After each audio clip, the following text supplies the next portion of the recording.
child. Connie's narrative creates the opportunity for you to examine your own attitudes and heart condition as you parent. Don't miss this opportunity. Win your teen's heart by making sure that God has yours. That's a truth worth knowing. Michael Ferris, CEO and General Counsel for the Alliance Defending Freedom. Introduction. The picture emerged as we were standing in the Panera parking lot, my oldest daughter and I. I was at the beginning of a new parenting season. The youngest of my 5 children had recently graduated from high school, and so I had embarked on starting a new business. My oldest daughter, a talented photographer and artist, was helping me with the branding.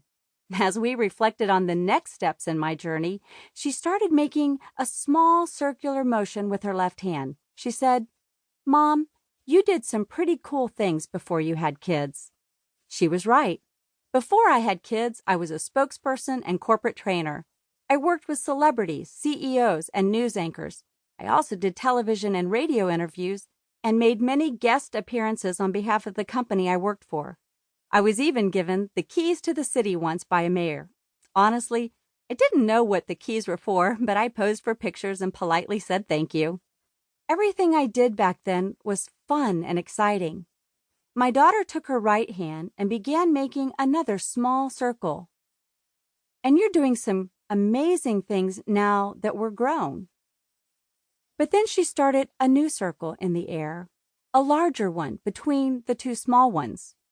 "But Mom, this." She stared into my eyes. "This is your life's greatest work. Look at us, kids. Look at your family. Look at what you and Daddy have built." And that was the key. Everything I have done or will ever do pales in comparison to having a close relationship with my family. With tears streaming down my cheeks, I thought, this is what Proverbs 31 is all about. That our children will rise up and call us blessed. The desire of every mother to hear a child say, "Look at our family." My kids know better than anyone how imperfect I was as a mother. They saw me at my worst. They knew who didn't get along with whom. They knew when I was at odds with their dad. And still, my daughter said, "Look at us." The lump in my throat made it almost impossible to swallow. Now, none of this happened because I have all the answers. I believe it happened because many years ago, I listened to God and intentionally applied what I learned. And one thing I learned is this: the teen years are not something to dread. This critical season of our children learning to become adults can be filled with joy and rich relationships by parenting beyond the rules. I'm inviting you on a dynamic parenting journey. Along the way, you will discover why paying attention to your relationship with your teen, trying to keep and prioritizing their heart, can yield the closeness you long for as you navigate this incredible season of parenting. Boundaries and directions are important in raising teens, but only in the context of caring well for their hearts. Often, we parents are so busy managing life that the small, everyday things in our relationship with our children get overlooked. We find ourselves jumping from one crisis to another. We might have been told that the small things don't really matter. Because our lives are so full, we accept the statement without really questioning its validity. But as you parent your teen, I urge you not to reject what you can learn from the small things.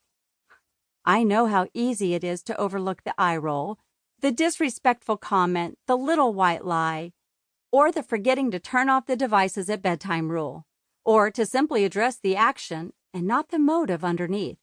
As tempting as it is to ignore the little things, I urge you to look more closely at why your teen does what he or she does. An ancient proverb says, "Out of the heart flow the issues of life," Proverbs 4:23. The issues your teen is working on will flow out. Most of the time, they will leak out slowly. That's why we must diligently notice the little things and help our teen before the seemingly insignificant problem materializes into bigger problems. This care for their hearts and our relationships is how we can keep the hearts of our teens in a world trying to steal them away.